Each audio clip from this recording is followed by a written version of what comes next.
Sometimes it's about consistency. Just keep doing it and keep doing it and keep doing it and never stop and never give up and never quit. Day after day, play after play, second after second, minute by minute. Are you hearing what I'm saying? Many of you will never be successful. You'll never have it. You'll never do it. You'll never be it because you're just interested in it. That's all you are. You just like it. You trying to get to the next level and you just interested. You kidding yourself. Forget about it. If you want to get to the next level, if you want to eat it, if you want to dream it, if you want to live it, if you want to swim in it, if you want to wear it, if you want to be it, if you want to accomplish it, if you want to do it, stop talking about it and give me full commitment, 120%. Don't save that last bullet for yourself. You lock and load that last bullet and you shoot it at your enemy. And you keep fighting and you keep fighting no matter what. And if you feel like your life is in a place where you can't get any lower, good. Because that means the ultimate challenge is ahead of you. It means you can only go up. See, but will cause you to procrastinate, but will cause you to hide out behind fear, but will cause you to come up with all type of excuses that you can validate your inaction. And right now, more than ever, people need to look for ways to live their dream. People need to look for ways to make it on their own. There is no such thing as job security. There's no such thing as a storm-proof or tragic-proof life. Discipline is defined as self-imposed standards for the sake of a higher goal. All leaders have to have the quality of self-discipline. You are not a leader if you are not self-disciplined. A leader doesn't need much discipline from the outside. They self-impose discipline on themselves. And that is what we call self-discipline. Next question. What do you want in the next 10 years? I want you to make a list of at least 50 items. Now, this is not what you think you can get. This is what you want. If everything fell into place and you could have anything you wanted in the next 10 years, what would that list be? Not something you think you can earn, not something you think you can buy, not something you think you can, finally be so successful you can get. This is what would really do it for you the next 10 years. I want you to make this list. And here's the deal now. I want you to put each item one under the other. Not side by side, but one under the other. Just let your dreams, run free here. Not what you think you can get, but what you want. If everything fell into place, you could have whatever you wanted the next 10 years, what would that be? Little things, major things, insignificant things, doesn't matter. Just make the list. To help you get started with your list, consider these questions. What do I want to do? What do I want to see? What do I want to be? What do I want to have? Where do I want to go? And what would I like to share? Now, with these thought starter questions in mind, answer the basic question. What do I want within the next 1 to 10 years? See how many things you can write down. At this point, don't take the time to describe in detail everything you want. This is the time for you to let your thoughts pour, to write fast and to abbreviate. Make the list as long as you possibly can. Try to write down at least 50 items, 50 things you want within the next 1 to 10 years. These are long-range goals. Spend about 12 to 15 minutes on this. The key is to put everything on your list. Now, the key is to take it out of your head and put it on paper.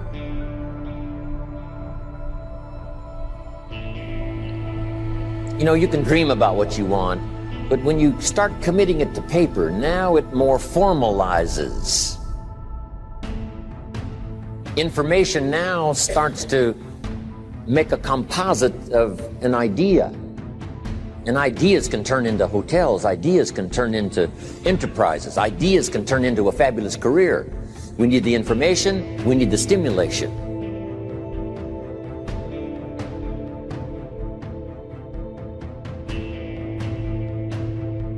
There are moments that try the human soul. so violently and so perplexing that if the truth were told, all of us have had moments that we wanted to throw up our hands and walk away.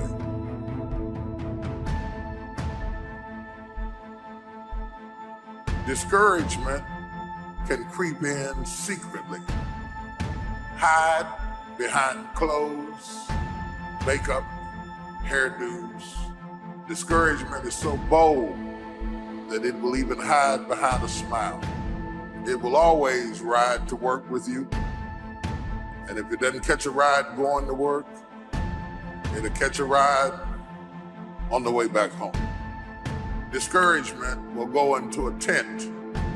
It will walk right into a Section 8 neighborhood. But don't think that it stops.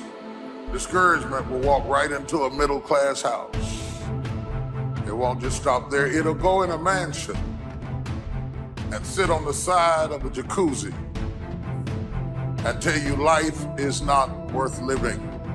If you listen at discouragement, it will cause you to make bad decisions.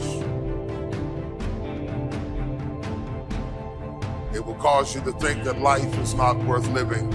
And secretly, behind the facade of a smile and a good morning and a praise the Lord and a how are you, you will wonder if you're ever going to get out of what you're into.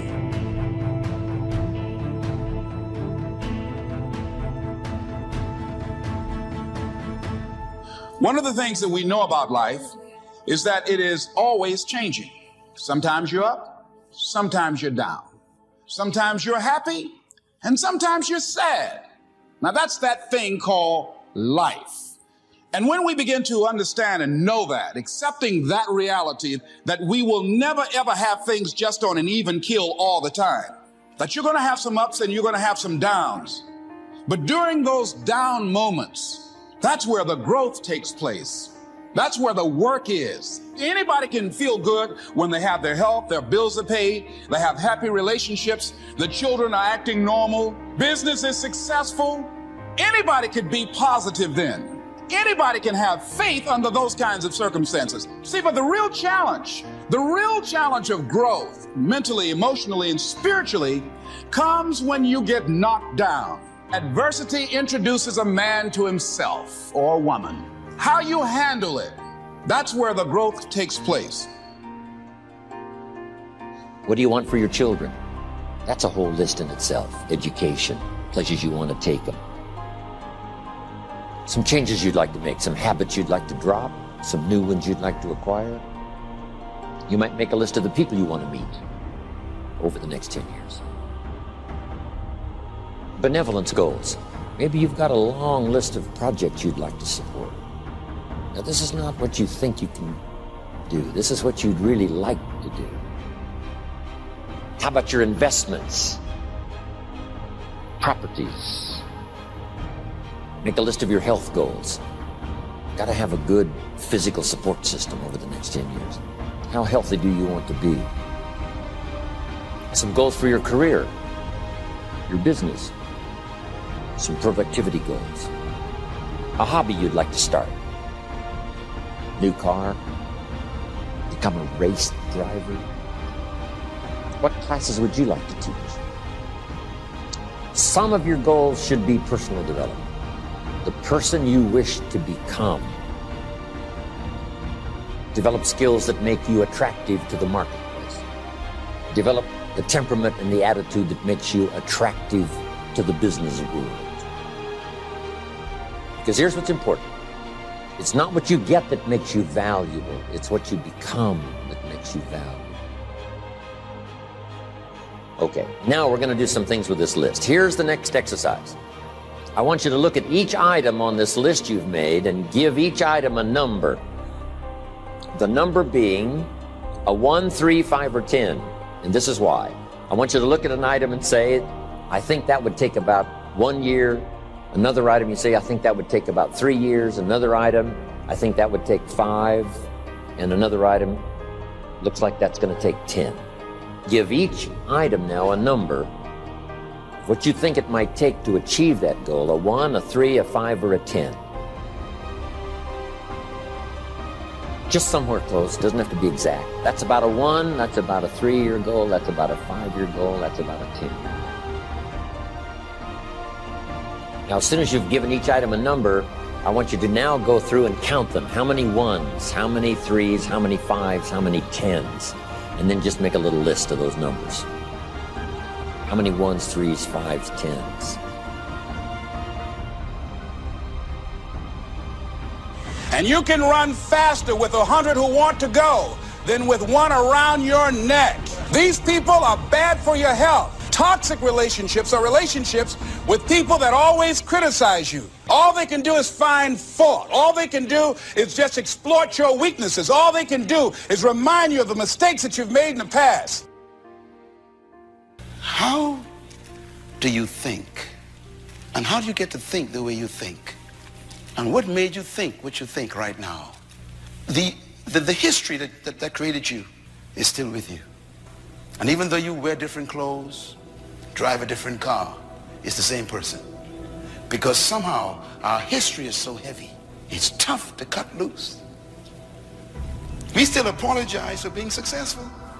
We feel ashamed to be in charge.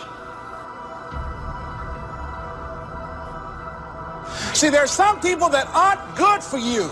So you got to look at the people in your life and find out what kind of person are you becoming because of that relationship. My mother used to say, birds of a feather flock together. You run around with losers, you will end up a loser.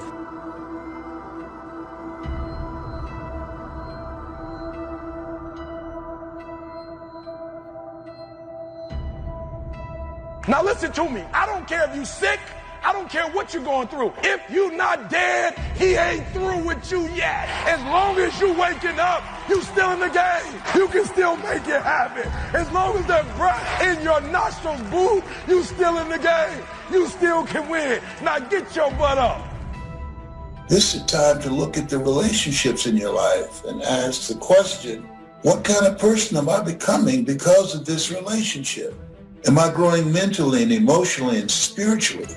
Am I becoming a better person because of this relationship? Is it an asset to me or a liability? You are everything. Keep trucking and keep doing the things that you need to do. There's greatness in you. Say it as many times as you have to. It can even start as a whisper. There's greatness in you, but keep repeating it because the mindset works best with consistency. Even when it hurts, even when it's hard. Keep moving forward, keep believing in yourself.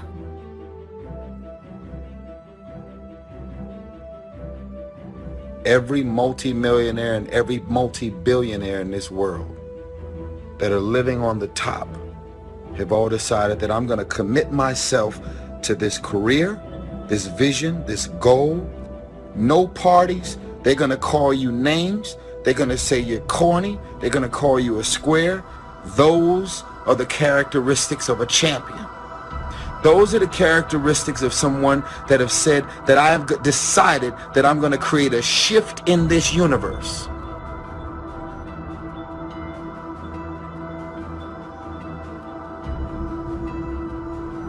When I'm discouraged, I need somebody to come alongside me to encourage me that weeping may endure for a night, but joy comes in the morning. That kind of talk wakes up my faith. Most of us go through life pretending that everything is okay, pretending that we don't have any special goals or ambitions or desires, pretending that we're satisfied where we are. But if you look at our behavior, if you judge based upon what we do, see, a lot of people pretend that they want more out of life, but all you have to do is watch their actions. That will tell you something. Some of y'all playing. Stop playing. You talk about you want to be successful. Stop tripping. You ain't serious. If you say it's too much, if you say you can't do no more, it means you don't want it. You're not willing to make the investment. It ain't never too much if you really want it. It's not the most talented person that succeeds. Talent don't mean a doggone thing if talent don't show up. It's not the quickest. It's not the fastest. It's not the strongest. No. That's not the person who makes all their dreams become a reality. Sometimes it's less talent and more effort.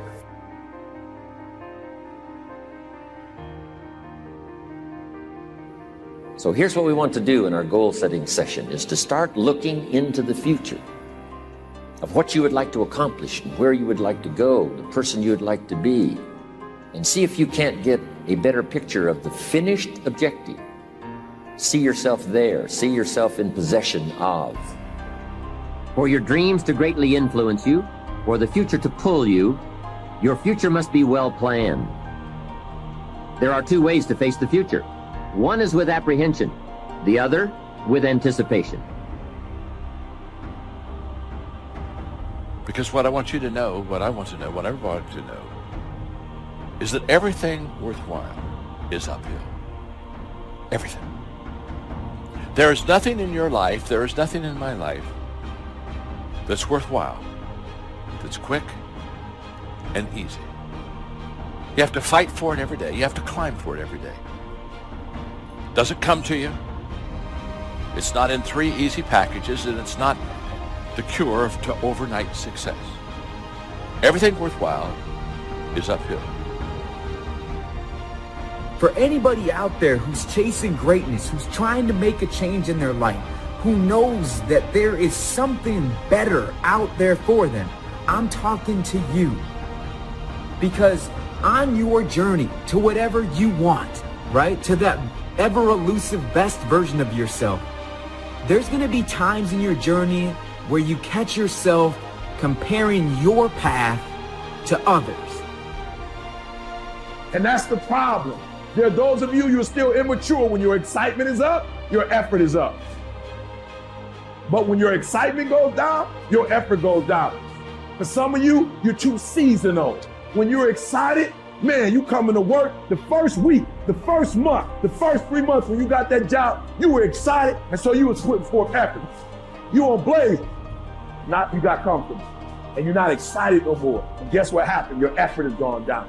So do me a favor, get off of that feeling stuff. Get off your excitement. We're not dealing with feelings because feelings go up and down. You don't have to be excited. You made a commitment to that job. Did nobody force you to take that job? You signed your name on the dotted line. And commitment said, I don't care how I feel. I don't care if I'm excited. I don't care if I'm pumped up. I don't care if I'm fired up. You made a commitment. Now it's time to put up. When you're finished entering your time frames, there should be a fairly balanced distribution of all your goals. If there are many 1- and 3-year objectives, but only a few in the 10-year category, maybe you need to think more about what you really want your life to add up to. What kind of life you really want to build over the long run. But if there's a preponderance of 10-year goals, and relatively few of the shorter-term variety, this may be an indication that you're putting things off, that you're focused too much on where you'll be at the end of the day and not enough on what you can accomplish right now. Keep working on your list, adding and subtracting goals with various time frames until you've created a more or less even distribution. Now comes the really challenging and interesting part. So far, you've just been adding things to the list, but now it's time to start making some selections. Now you're going to start asking yourself what's really important compared to what might just be sort of fun. Choose 4 goals from each of the 4 time frames, 1 year, 3 year, 5 year, and 10 year. Now you have 16 separate goals. So far, you've only referred to them in shorthand fashion, but now you're going to start seeing them very, very clearly in your mind's eye. You're going to see each goal just as if it were being realized this very minute. And you're going to write down a detailed description of exactly what you see. Do you intend to open a handmade furniture store in 3 years? What will the store look like from the street out front? Will there be gold leaf lettering on the windows? Or will there be a sign hanging over the door instead? How many square feet will the store contain? Will there be a showroom area for the furniture in front and a workspace in back? Or will the furniture be built at a different location? Do you intend to have any employees, or will you run the business entirely by yourself? Think of all the questions that need to be answered in order to see your goal with absolute clarity. and then write the information down in a notebook or on a piece of paper. That will become one of your most important personal possessions. But that's not all. Any goal is a powerful motivator only if there's a powerful reason behind it. Write down your reasons for wanting each goal in the same degree of detail that you use to write your descriptions. If you can't find a clear and convincing reason for each of your 16 goals, do some serious reevaluating. You may have more whims or pipe dreams than real goals, and now is the time to make that discovery. Keep working on your list until you have 16 clearly envisioned, strongly motivating, long-term goals. When the why gets big, powerful, strong, how seems to be so much easier. Without a strong enough why, the how seems to be too difficult almost to accomplish. Say, how do you manage your time? Hey, if you had strong and powerful enough goals, you'd figure out how to manage your time. You'd get a book on the subject. You'd do something to manage your time if it was worth it. If it's not worth it, why would you bother studying the art of managing your time if it really doesn't matter? But if it really mattered in the accomplishment of your goals and why you wish to accomplish them, see, you can do anything. You can get up any hour, read any book, take any class, make any change, develop any skill, do any discipline. You can do it all when this how and the why, or when the why starts to grow. The how gets simple.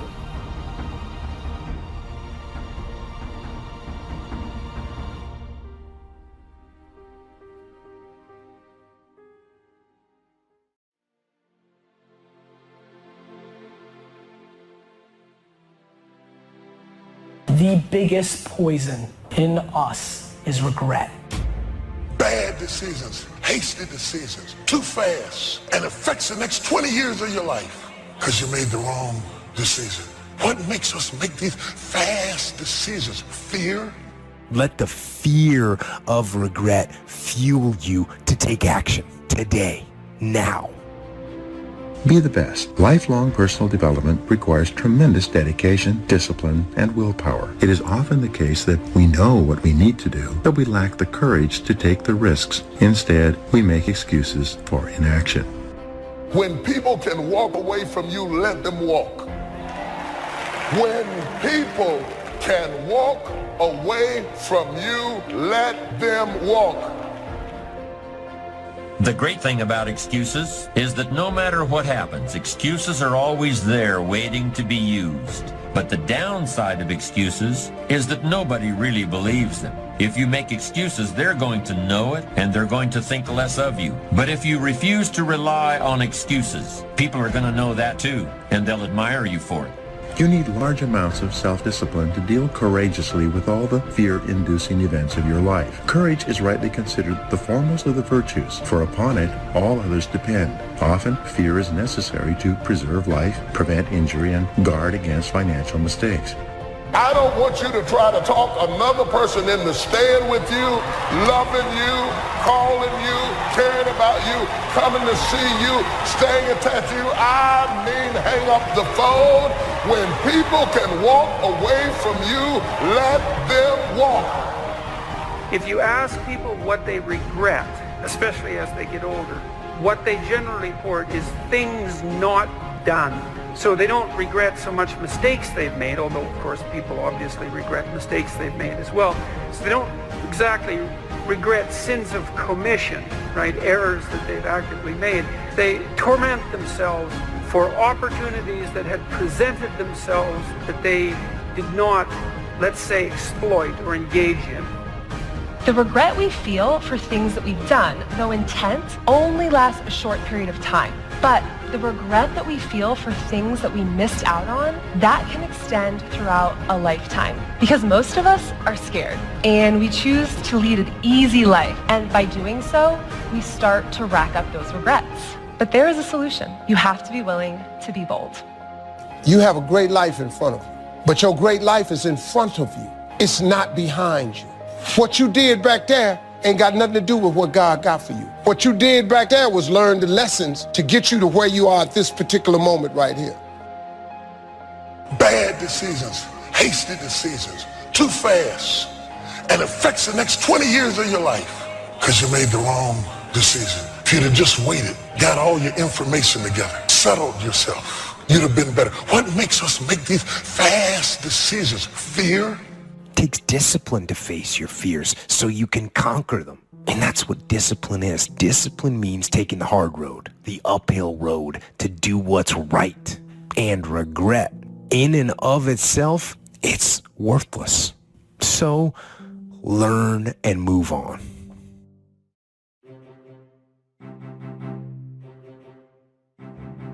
There are moments that try the human soul so violently and so perplexing that if the truth were told, all of us have had moments that we wanted to throw up our hands and walk away. Particularly painful is discouragement in the life of the believer, because as we travel from season to season, it is not just the perils that we face, but it is seeing the wicked go forward while the righteous are held back. Discouragement can creep in secretly, hide behind clothes, makeup, hairdos. Discouragement is so bold that it will even hide behind a smile. It will always ride to work with you. And if it doesn't catch a ride going to work, it'll catch a ride on the way back home. Discouragement will go into a tent. It will walk right into a Section 8 neighborhood. But don't think that it stops. Discouragement will walk right into a middle-class house. It won't just stop there. It'll go in a mansion.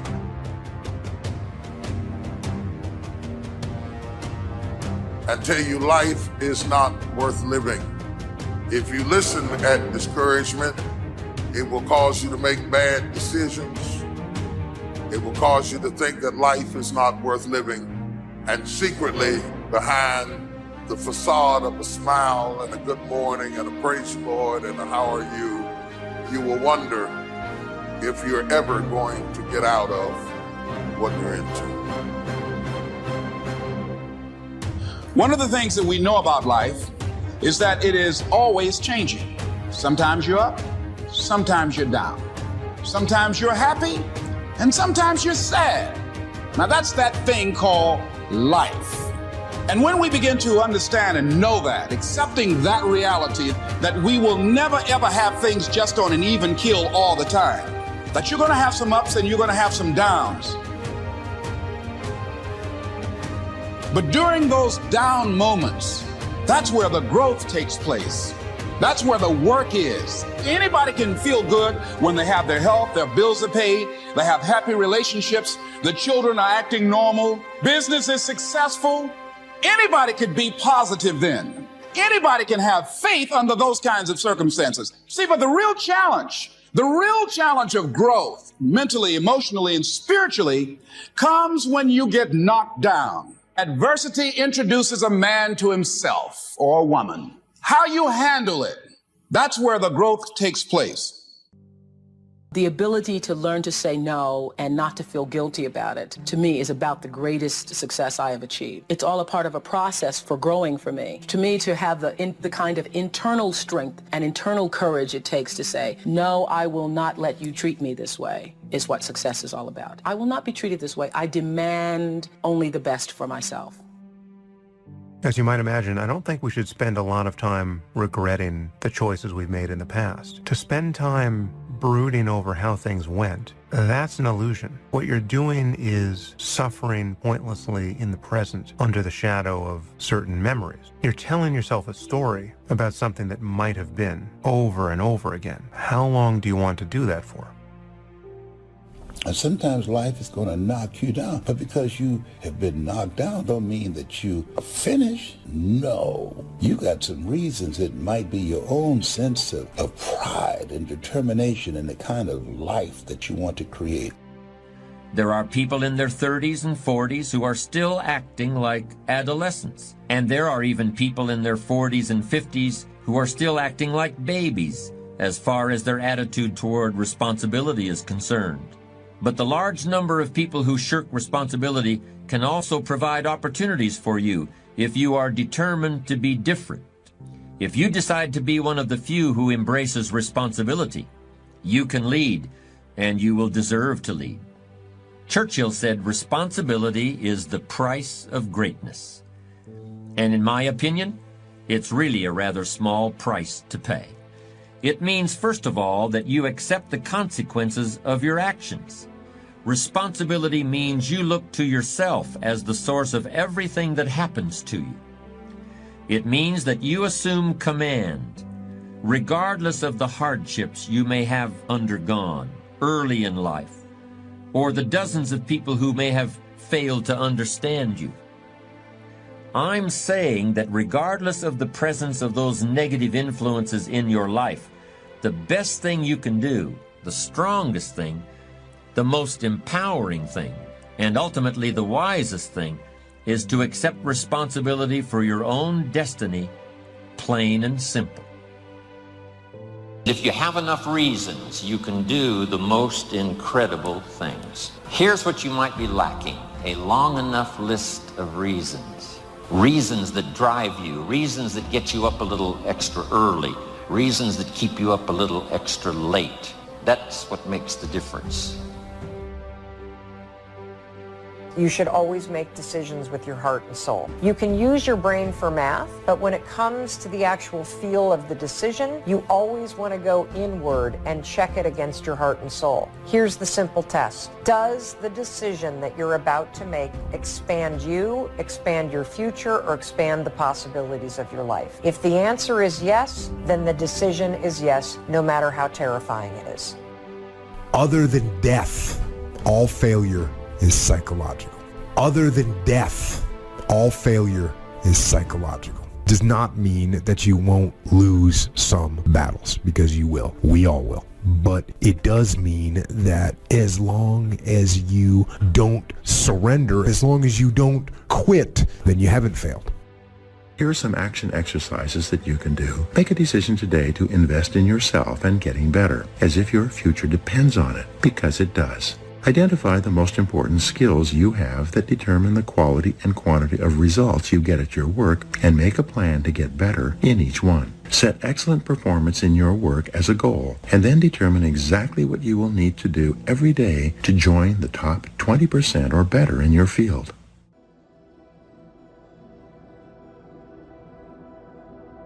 Sometimes I see people succeeding who didn't pray nearly as hard, work nearly as long, and it seems like they seemingly have moments of victory in close proximity so I could see it. Not while I am having a similar experience, but while all hell has broken loose in my life and I am going through agony and tragedy, seemingly they are having victory and triumph.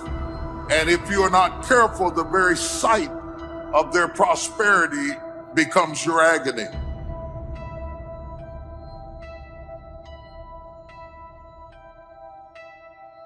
And seeing them go forward will be a source of such continued frustration that it is not your test that baffles you, but their success agonizingly displayed before you makes you despair of life, until David says in 37:1, fret not thyself over evildoers, how they prosper in their own way, they shall soon be cut off. He says, in other words, don't make a permanent decision over a temporary circumstance. He says, don't allow a moment of agony to make you draw a conclusion about life prematurely.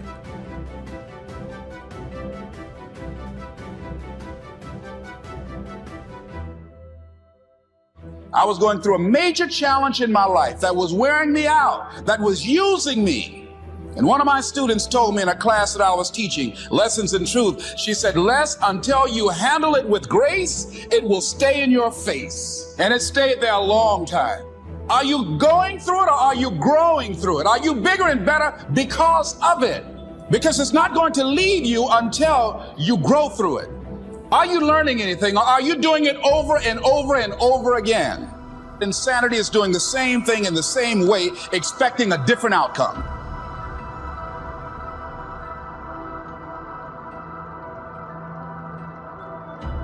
The biggest challenge is to know what's happening. This is a part of this thing we call life.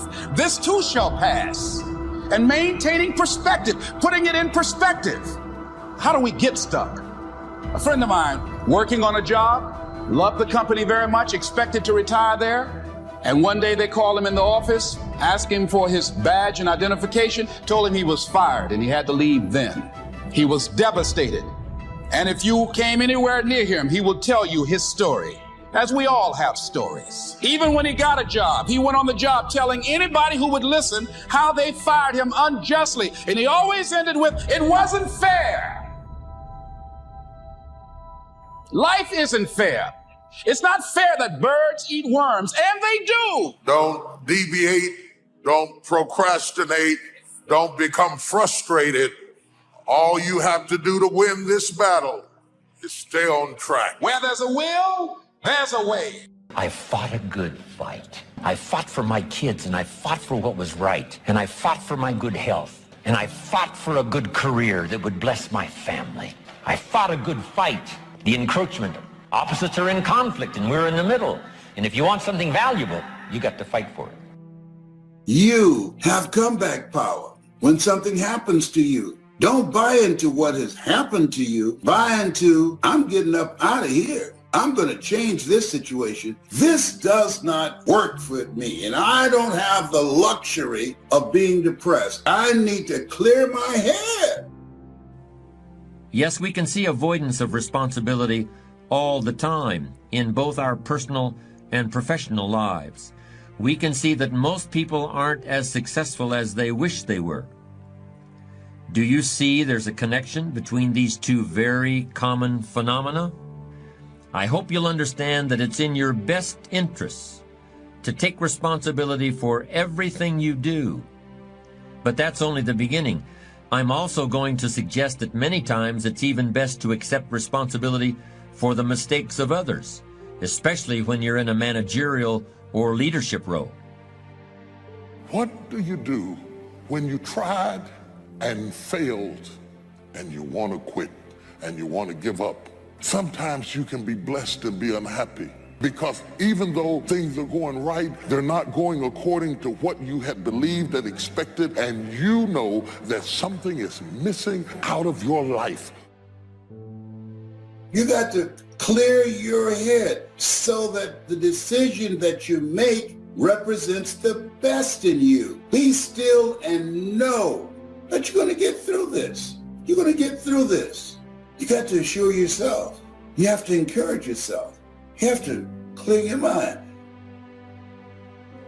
The great thing about excuses, and the really dangerous thing about them, is that no matter what happens, excuses are always there waiting to be used.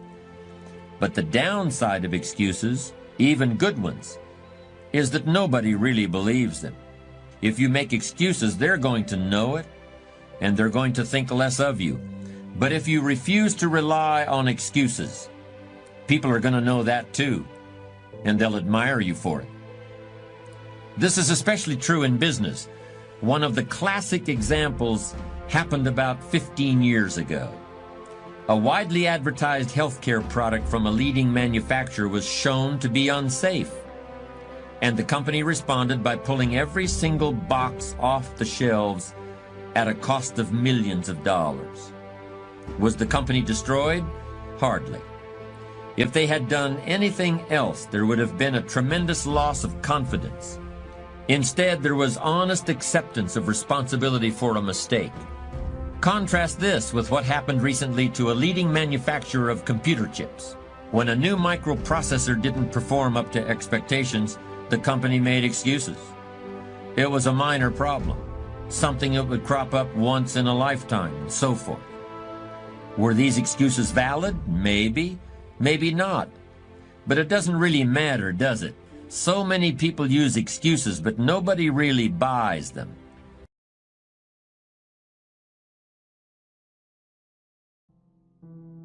That accepting responsibility is one of the highest forms of human maturity.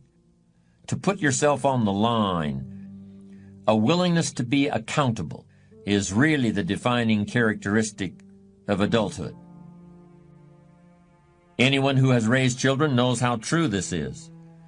Just look at a baby during the first few years of life. Every facial expression, every tentative word has one message for the baby's parents. I am totally dependent on you. I can't be held responsible for the consequences. I can't do anything for myself even if I try. After all, I'm just a baby. 10 or 12 years later, of course, as the boy or girl enters adolescence, this message to the parents will be very different. It will sound something like this: I want to be totally independent. Why don't you just leave me alone? I don't want to do anything but think about myself. I certainly don't want to accept any responsibility. It's only when we're at last grown up that the first two messages, I'm totally independent of you and I'm totally dependent on you, finally turn into you can depend on me, which is the truly adult outlook. The night seasons are not the end. The bad breaks, the disappointments, that's simply another step on the way to your destiny. But let me tell you what ought to cause great joy to come to your life is if you'd stop comparing yourself to other people and you would just remember where you came from and remember where you started. You're doing more, you're seeing more, you're achieving more. But if you start comparing yourself with someone else, you can get discouraged because they're doing more maybe than you're doing. Sooner or later, all of us face situations in which we must decide whether to accept responsibility for a problem or look for ways to avoid responsibility. Let's look at the various options and decisions that are now open to you. First, there's the role played by intention. In other words, was the outcome of your action what you intended it to be? And if it was not, should you still accept responsibility for that outcome? This is a very serious issue in the way we think about responsibility. In many areas of criminal law, for instance, the intention to commit a crime must be present in order for the accused to be held criminally responsible. This intention is something quite different from mere negligence. But we don't have to enter a courtroom to see the important role intention plays in accepting responsibility ourselves or assigning it to others. Don't you remember when you were a kid and you left the screen door open so that the cat ran outside and was lost all afternoon? What did you say to avoid responsibility? You said, it was an accident. You said, I didn't mean to do that. As I pointed out earlier, there are lots of people who still use these childlike rationalizations well into their middle age. But if and when you decide you want to be an adult, you begin to see the whole question of intention as nothing more than another opportunity for excuse making, and you should refuse to participate in it. If you get beat, unless you're dead, you are not defeated, and you have not failed. What you've done is you've learned, you've gained experience, and you're still alive. So get up and go get after it.